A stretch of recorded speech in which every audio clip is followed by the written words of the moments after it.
Hi friends, आप सभी का आपके अपने YouTube चैनल यूपीएससी इन्फो 24 में स्वागत है। तो दोस्तों, हम उम्मीद करते हैं कि आप सभी लोग स्वस्थ होंगे और खुश होंगे। फ्रेंड्स, ये जो वीडियो है पीजीटी नागरिक शास्त्र का भाग 202 है। तो अगर आप TGT, PGT, LT grade, GIC और असिस्टेंट प्रोफेसर की तैयारी कर रहे हैं तो ये वीडियो आपके लिए है। दोस्तों, वीडियो में आपको क्वेश्चन के साथ उसकी व्याख्या भी देखने को मिलेगा, तो वीडियो के अंत तक बने रहिए। पहला क्वेश्चन देखते हैं दोस्त। स्थानीय कानून को बनाने तथा लागू करने की स्वतंत्रता, अधिकारों को प्रदान करने की क्षमता और दायित्वों के निर्वहन का अंतर्राष्ट्रीय विधि के अंतर्गत होना क्या कहलाता है? ऑप्शन ए है संप्रभुता कहलाता है, बी है सत्ता कहलाता है, सी है वैधता कहलाता है, डी है राज्य कहलाता है। तो आंसर हो जाएगा राज्य कहलाता है। ठीक है, स्थानीय कानूनों को बनाने तथा लागू करने की स्वतंत्रता, अधिकारों को प्रदान करने की क्षमता और जो दायित्वों को निर्वहन का अंतर्राष्ट्रीय विधि के अंतर्गत होना ही राज्य कहलाता है। ऑप्शन डी सही है। व्याख्या देख लीजिए। स्थानीय कानूनों को बनाने तथा लागू करने की स्वतंत्रता, अधिकारों को प्रदान करने की क्षमता और दायित्वों के निर्वहन करने का अंतर्राष्ट्रीय विधि के अंतर्गत होना राज्य कहलाता है। अंतर्राष्ट्रीय जो विधि है उसके अंतर्गत होना ही क्या कहलाता है? राज्य कहलाता है। आगे चलते हैं, नंबर 2 क्वेश्चन देख लेते हैं। मार्क्स का स्थापित करना चाहता था, जो मार्क्सवाद है स्थापित करना चाहता था किस चीज को, ये बताना है। ए है न्याय संगत समाज को, ऑप्शन बी है उत्पादन एवं वितरण पर आधारित समाज को, सी है शोषण विहीन वर्ग विहीन समाज को, ऑप्शन डी है उपयुक्त सभी। तो आंसर क्या हो जाएगा दोस्तों? डी सही हो जाएगा। उपयुक्त सभी क्या है? मार्क्सवाद स्थापित करना चाहता था। तो व्याख्या देखते हैं। मार्क्सवाद न्याय संगत समाज, उत्पादन और वितरण पर आधारित समाज, शोषण विहीन वर्ग विहीन समाज स्थापित करना चाहता था। जो मार्क्सवाद है वो चाहता था कि जो समाज है या राज्य है वो न्याय संगत हो, और यहाँ पे समाज जो है न्याय संगत हो, उत्पादन जो और वितरण जो पर आधारित जो है समाज का किसी प्रकार का वर्ग विभेद न हो, उनमें किसी प्रकार का शोषण न हो, ऐसा वो मार्क्सवाद स्थापित करना चाहता था मतलब समाज को। ध्यातवत है कि मार्क्सवाद, जिसे वैज्ञानिक समाजवाद भी कहा जाता है, की स्थापना कार्ल मार्क्स और फ्रेडरिक एंजिल्स ने की थी। कार्ल मार्क्स और फ्रेडरिक एंजिल्स ने की थी। ये दोनों दोस्त हैं, कार्ल मार्क्स और फ्रेडरिक एंजिल्स। ये दोस्त हैं, गहरे दोस्त हैं, और कई पुस्तकें दोनों मिलकर लिखे हैं। मार्क्सवाद का जो कार्यकाल है फ्रेंड्स वो है 1818 से 1883, और इसका 1820 से 1895। इसको भी आप नोट कर लीजिएगा। आगे चलते हैं, 3 नंबर क्वेश्चन देखते हैं। फांसीवादी निम्नलिखित में से किस एक सिद्धांत का समर्थन नहीं करता था? फांसीवादी निम्न में से किस एक सिद्धांत का समर्थन नहीं करते थे, ये आपको बताना है। ऑप्शन ए है समाज की निगमनवादी समझ, ऑप्शन बी है प्रजातीय उत्कृष्टता, सी है सर्वहारा का तानाशाही, ऑप्शन डी है आज्ञा पालन तथा अनुशासन। तो आंसर आपका जो 3 का है दोस्तों सी के साथ जाएगा। सर्वहारा का तानाशाही इसका समर्थन नहीं करता था, बाकी का सबका करता था। वो नहीं चाहता था कि सर्वहारा का तानाशाही राज्य में हो। व्याख्या देख लीजिए। फांसीवाद, जिसे फैसिज्म कहा जाता है, फांसीवाद उदारवाद तथा समाजवाद दोनों का विरोधी सिद्धांत है। जो फांसीवाद है वो क्या है? उदारवाद और समाजवाद का विरोधी सिद्धांत है। यह सर्वहारा की तानाशाही का समर्थन नहीं करता है। ध्यातवत है कि सर्वहारा की तानाशाही मार्क्सवाद से संबंधित है। ऑप्शन इसका जो आपका इसका सी ऑप्शन सही था। आगे चलते हैं दोस्तों, 4 नंबर क्वेश्चन देखते हैं। विधि का शासन जिस प्रकार की समानता को प्रतिस्थापित करता है वह है। विधि का शासन जिस प्रकार की समानता को स्थापित करता है या प्रतिस्थापित करता है वह क्या है, ये बताना है। ऑप्शन ए है मूल विषयक, ऑप्शन बी है प्रक्रियात्मक, ऑप्शन सी है वितरक, ऑप्शन डी है प्रतिमानित। तो आंसर क्या हो जाएगा दोस्तों? 4 का बी सही हो जाएगा, प्रक्रियात्मक। ठीक है, विधि का शासन जिस प्रकार की समानता को प्रतिस्थापित करता है वह है प्रक्रियात्मक, ये याद रखिएगा। व्याख्या देखिए। विधि का शासन प्रक्रियात्मक समानता को प्रतिस्थापित करता है। विधि का शासन का अभिप्राय कानून के समक्ष सभी व्यक्ति समान हैं, सभी को एक विधि के आधार पर अधिकार एवं स्वतंत्रताएं प्रदान की जाती है। इसी को बोला जाता है कि विधि का शासन। विधि के शासन किसी को मतलब एक नियम सबके लिए लागू होता है फ्रेंड्स, वो चाहे कोई भी हो, उसमें वर्ग विभेद नहीं होता है। इसी को बोलते हैं विधि का शासन। आगे चलते हैं दोस्तों। एकल संक्रमणीय मत प्रणाली का सर्वप्रथम प्रतिपादन करने वाले राजनीतिक चिंतन का क्या नाम है? जो राजनीतिक चिंतक हैं उनका नाम बताना है जिन्होंने एकल संक्रमणीय मत प्रणाली का प्रतिपादन किया है पहली बार। Option A J.S. Mill, B a Thomas Hare, C a David Easton और डी ए लूसियन पाई। तो आंसर हो जाएगा दोस्तों बी आपका सही हो जाएगा। थॉमस हेयर ने पहली बार एकल संक्रमणीय मत प्रणाली का प्रतिपादन किया था। ऑप्शन बी आपका सही है। व्याख्या देख लीजिए। अनुपातिक प्रतिनिधित्व प्रणाली की सर्वप्रथम चर्चा 19वीं शताब्दी में अंग्रेज विचारक थॉमस हेयर ने अपनी पुस्तक इलेक्शन ऑफ रिप्रेजेंटेशंस में की थी। इसीलिए इस प्रणाली को हेयर प्रणाली भी कहा जाता है। तो यहाँ से दो क्वेश्चन मिल रहा है कि थॉमस हेयर ने किस पुस्तक में अनुपातिक प्रतिनिधित्व प्रणाली की चर्चा की थी? तो आंसर हो जाएगा इलेक्शन ऑफ रिप्रेजेंटेशन में की थी। और रिप्रेजेंटेशन पुस्तक को किसने लिखा है? इलेक्शन ऑफ रिप्रेजेंटेशन पुस्तक को किसने लिखा है? तो थॉमस हेयर हो जाएगा। और अनुपातिक प्रतिनिधि प्रणाली को और किस नाम से जाना जाता है? तो हेयर प्रणाली के नाम से भी जाना जाता है। इसको याद रखिएगा। आगे चलते हैं दोस्त।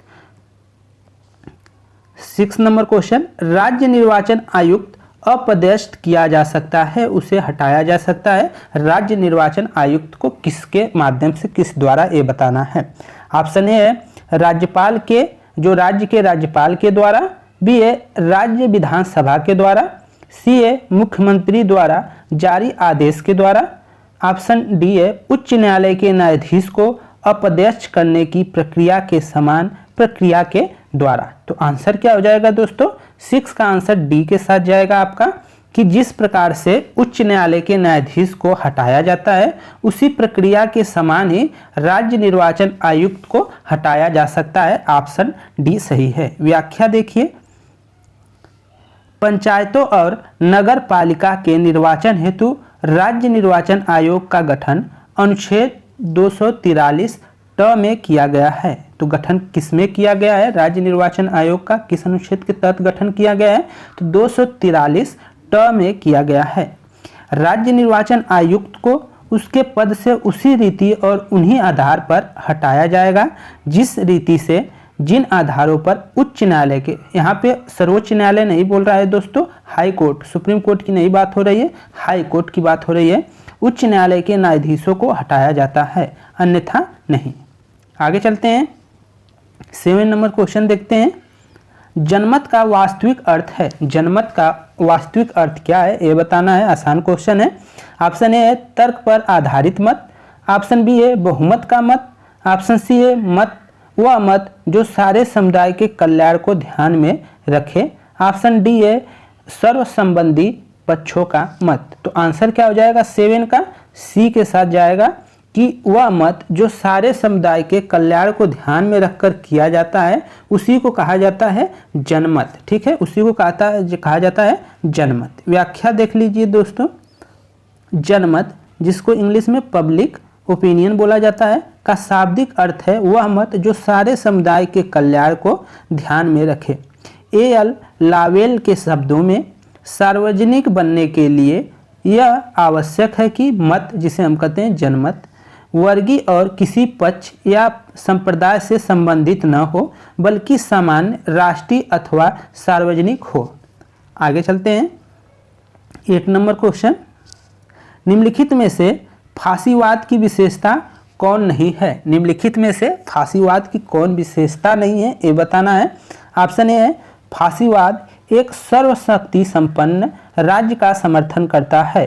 जो फांसीवाद है वो किस प्रकार राज्य का समर्थन करता है? तो सर्वशक्ति संपन्न राज्य का समर्थन करता है। तो ये तो सही हो गया दोस्तों। अगला है इसमें जाति सर्वोच्चता पर बल दिया जाता है। इसमें क्या दिया जाता है? जाति सर्वोच्चता पर बल दिया जाता है। सी कह रहा है यह महामानव पूंजी और विशेष वर्गों में विश्वास करता है। डी कह रहा है यह अंतर्राष्ट्रीय कानूनों में पूरी निष्ठा रखता है। तो कौन सही नहीं है ये बताना है। तो ऑप्शन डी हो जाएगा, यह अंतर्राष्ट्रीय कानूनों में पूरी निष्ठा रखता है। यह उसकी फांसीवाद की विशेषता नहीं है, बाकी के तीनों उसकी विशेषता में आएगा। ठीक है, आगे इसका व्याख्या में वही चीज़ है। फांसीवाद साम्राज्यवाद में विश्वास करता है पर यह अंतर्राष्ट्रीय कानूनों में निष्ठा नहीं रखता है। ऑप्शन डी आपका सही है। आगे देखते हैं 9 नंबर क्वेश्चन है, कार्ल मार्क्स के किस विचार का प्रतिपादन नहीं किया है? कार्ल मार्क्स ने किस विचार का प्रतिपादन नहीं किया है ये बताना है। ऑप्शन ए है हीगल का दर्शन सिर के बल खड़ा था। ऑप्शन 2 है आज तक दार्शनिकों ने दुनिया की व्यवस्था की है, अब उसे बदलने का समय आ गया है। सी कह रहा है समाजवाद पूंजीवाद का उच्चतम चरण है। डी है राज्य केवल एक ऐसा यंत्र है जिसकी सहायता से एक वर्ग दूसरे वर्ग का शोषण करता है। तो इसमें पूछा है कि कार्ल मार्क्स ने किस विचार का प्रतिपादन नहीं किया है ये बताना है। तो ऑप्शन आपका 9 का जो हो जाएगा सी सही हो जाएगा दोस्तों। साम्राज्यवाद पूंजीवाद का उच्चतम चरण है या उच्चतम अवस्था है, यह बात लेनिन ने कहा है। ये बात मार्क्स ने नहीं कहा है, ये बात लेनिन ने कहा है। तो इसको याद रखेंगे। बाकी सभी बातों का जिक्र जो है मार्क्स ने किया है, तो इसको याद रखिएगा। तो ऑप्शन आपका सी सही है। व्याख्या देख लीजिए, साम्राज्यवाद पूंजीवाद का उच्चतम चरण है का प्रतिपादन लेनिन ने किया है और लेनिन ने जिस पुस्तक में इसका किया है उसका नाम है imperialism the highest stage of capitalism, जो 1916 में प्रकाशित हुई थी। मतलब साम्राज्यवाद पूंजीवाद का उच्चतम अवस्था है, उसको इंग्लिश में कहते हैं। आगे चलते हैं 10 नंबर क्वेश्चन देखते हैं। ग्रीन ने स्वतंत्रता की इस परिभाषा दी है, किस प्रकार की परिभाषा दी है ये बताना है।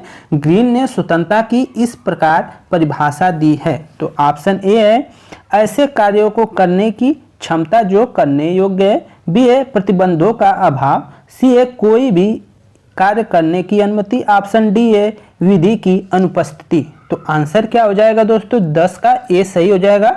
ऐसे कार्य करने की क्षमता जो करने योग्य है। ग्रीन ने स्वतंत्रता की इस परिभाषा को दिया है कि स्वतंत्रता वह है जो ऐसे कार्य को करने की क्षमता जो करने योग्य दिया जाए, वो है स्वतंत्रता। व्याख्या देख लीजिए थोड़ा सा। टी.एच. ग्रीन जो एक अंग्रेज दार्शनिक थे के अनुसार स्वतंत्रता है ऐसा करने या पाने की एक सकारात्मक शक्ति है जो करने योग्य या पाने योग्य हो। करने योग्य कार्य को करने या पाने योग्य वस्तु को पाने की इच्छा ही सद इच्छा गुडविल और सद इच्छा की पूर्ति की क्षमता या सकारात्मक शक्ति ही सकारात्मक स्वतंत्रता का सार तत्व है, ऐसा मानना है ग्रीन महोदय का। आगे चलते हैं 11 नंबर देख लेते हैं कि निम्नलिखित में से कौन दबाव समूह का कार्य नहीं है। दबाव समूह का क्या कार्य नहीं है ये बताना है। तो आपको जब ऐसा नहीं में पूछे ना तो पहले दबाव समूह का कार्य खोज लीजिए, फिर उसके जो कार्य मिलते हैं और कुछ ऐसा मिलेगा कि जो उसमें दिखेगा कि ये तो कार्य है ही नहीं, वही आपका आंसर हो जाता है। तो दबाव समूह का कार्य नहीं है ये पता करना है। ये है दबाव समूह जनतांत्रिक प्रक्रिया की अभिव्यक्ति के साधन है। ऑप्शन बी है दबाव समूह शासन के लिए सूचना एकत्र करने वाले संगठन है। दबाव समूह सरकारी निरंकुश को सीमित करता है, सही बात है। दबाव समूह सदैव असंवैधानिक साधनों का ही प्रयोग करता है। तो इसमें से जो आंसर हो जाएगा डी हो जाएगा दोस्तों। यह दबाव समूह का कार्य नहीं है, वह हमेशा संवैधानिक साधनों का प्रयोग करता है, न कि असंवैधानिक साधनों का। तो ऑप्शन आपका डी सही होता है। व्याख्या देख लीजिए, कुछ दबाव समूह के कार्य हैं। तो दबाव समूह का प्रमुख कार्य निम्नवत है। क्या होते हैं दबाव समूह के कार्य वो जान लीजिए, इससे क्वेश्चन पूछाता है। पहला नंबर जो कार्य है कि दबाव समूह जनतांत्रिक प्रक्रिया के अभिव्यक्त साधन है। अभिव्यक्ति साधन है, वो जनतांत्रिक जो प्रक्रिया है उसकी अभिव्यक्ति है, उसको प्रदर्शन करते हैं। बी कह रहा है दूसरा पॉइंट है सरकार की निरंकुशता को सीमित करता है। जो दबाव समूह का क्या कार्य क्या है कि सरकार की निरंकुश जो है उसको क्या है, सीमित करना उसका कार्य है।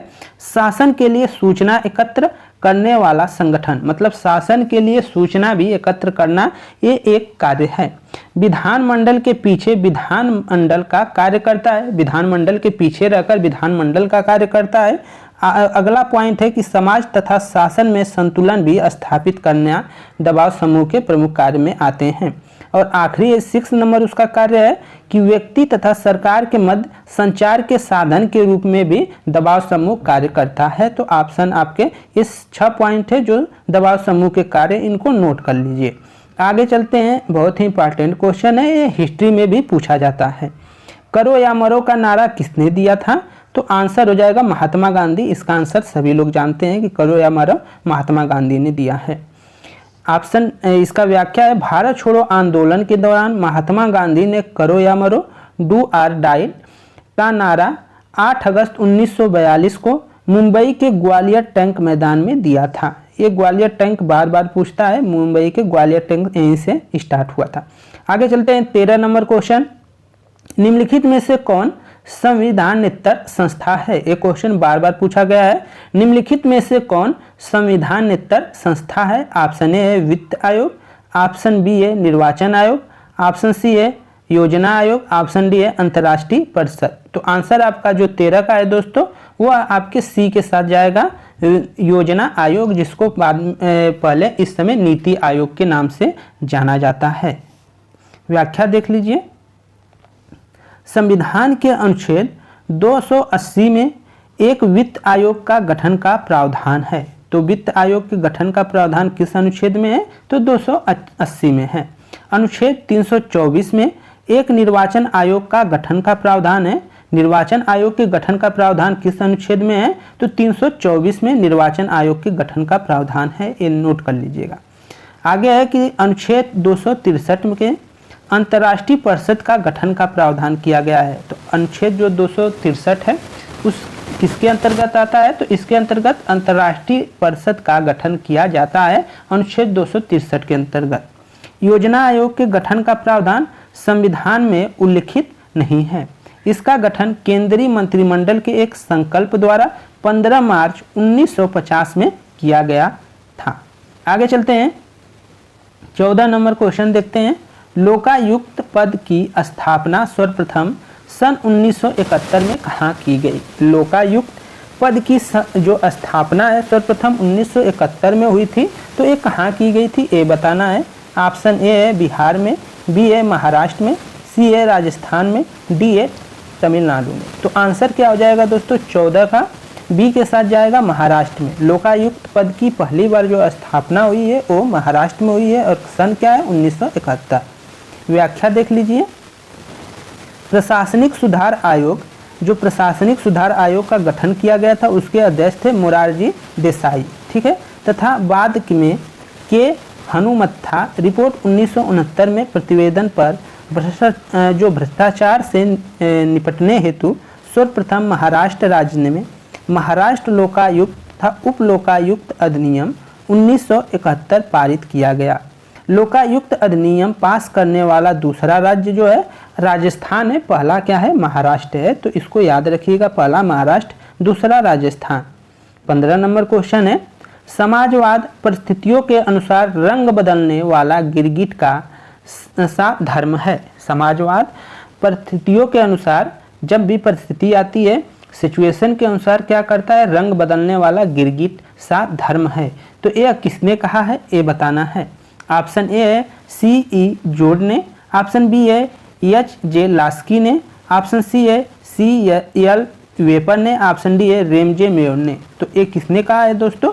रेमजे मेयर ने कहा है कि जो समाजवाद है वो गिरगिट की तरह रंग बदलता है, ऐसा मानना है रेमजे मेयर का। ऑप्शन डी सही है।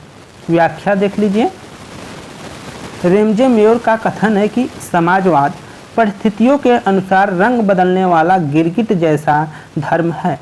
ई जो CH जोड़ है के अनुसार समाजवाद एक ऐसा टोप है जिसके आकार का कोई व्यक्ति पहन कर बिगाड़ देता है। मतलब इनका कहने का ये मतलब है कि जो समाजवाद है जोड़ मुद्दे क्या कहते हैं कि समाजवाद एक ऐसा टोप है जिसके आकार को कई लोगों ने पहनकर बिगाड़ दिया है, या कहीं कहीं ये लिखा रहता है कि समाजवाद ऐसा टोप है जिसको हर कोई पहन लेता है। तो ऐसा आप लिखा रहेगा तो जोड़ को करेंगे, टोप की बात रहेगी, और गिरगिट की बात रहेगी तो रेमजे मेयर को करेंगे, ये आंसर होगा। तो दोस्तों ये थे 15 क्वेश्चन और उनके व्याख्या। हम उम्मीद करेंगे कि ये क्वेश्चन और ये कंटेंट आपको अच्छा लगा होगा। अगर वीडियो पसंद आई हो तो वीडियो को लाइक करें, इसमें कंजूसी थोड़ा भी ना करें दोस्त। आपके एक लाइक से हमको बहुत ज़्यादा मोटिवेशन मिलता है, हौसला हमारा अफजाई होता है, जिससे हम वीडियो बनाने के लिए विवश होते हैं। आपके कमेंट, आपके जो लाइक है, एक प्रकार से जो है हमें एक फीस की तरह देते हैं, जो मतलब कि मोटिवेट करते हैं। आपका एक दुआ है, तो इसलिए आप मोटिवेट जरूर करते रहें, कमेंट जरूर करते रहें, सुझाव जरूर देते रहें। आपका सुझाव हमेशा मतलब माननीय है, आपके सुझाव को हमेशा माना जाएगा। तो दोस्तों नमस्कार, शुभ रात्रि।